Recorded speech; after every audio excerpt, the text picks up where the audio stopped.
Have you ever looked up at the sky and wondered what it would be like to fly? To be faster than a speeding bullet, more powerful than a locomotive?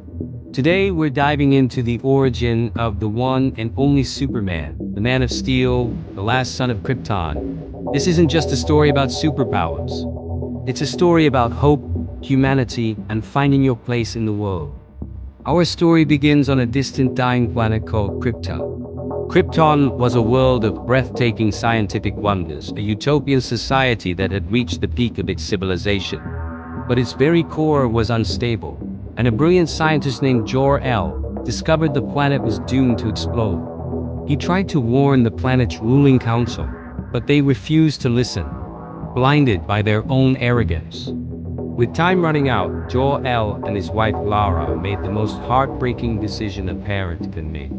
They placed their infant son, Kal-El, into a small experimental rocket and sent him hurtling into the vastness of space, aiming for a distant planet with a yellow sun, a planet called Earth.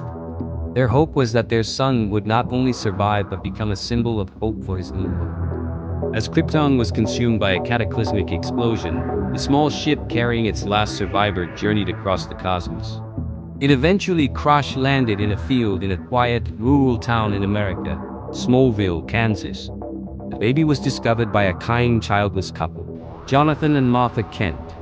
They were astonished by the discovery, but felt an immediate connection to the child.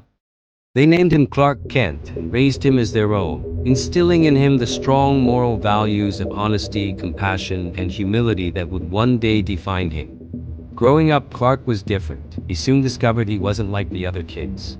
Under the nourishing rays of Earth's yellow sun, his Kryptonian cells granted him extraordinary abilities. He could lift tractors, run faster than a train, and his skin was impenetrable. At first, these powers were confusing and isolating. He struggled to control them and to fit in. His parents, Jonathan and Martha, were his anchors. They helped him understand and control his growing powers, teaching him to use them for the good of others, not for personal gain. They taught him that his abilities were a gift, but his character was a choice. As a young man, Clark moved to the bustling city of Metropolis and started working as a mild-mannered reporter for the Daily Planet. This job allowed him to stay informed about crises happening around the world while keeping his true identity a secret. It was here he met the brilliant and tenacious reporter Lois Lane and the ambitious young photographer Jimmy Olsen. But whenever disaster struck, whenever people were in danger, Clark would shed his civilian disguise.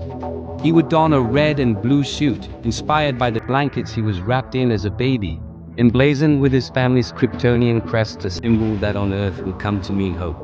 He became Superman. He was a guardian, a protector, a champion of the oppressed. He could stop runaway planes, put out massive fires, and stand against any threat to his adopted home. But his greatest strength wasn't his power. It was his humanity, the values instilled in him by the Kents. He represents the best of both worlds, the incredible power of Krypton and the unwavering moral compass of Smallville.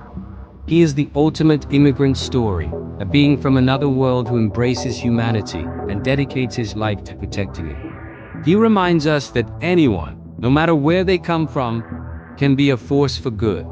That's the enduring legacy of Superman. Thanks for watching, everyone. If you enjoyed this deep dive into the Man of Steel's origins, make sure to hit that like button and subscribe for more stories about your favorite heroes. Let me know in the comments who you want to see next. See you in the next video.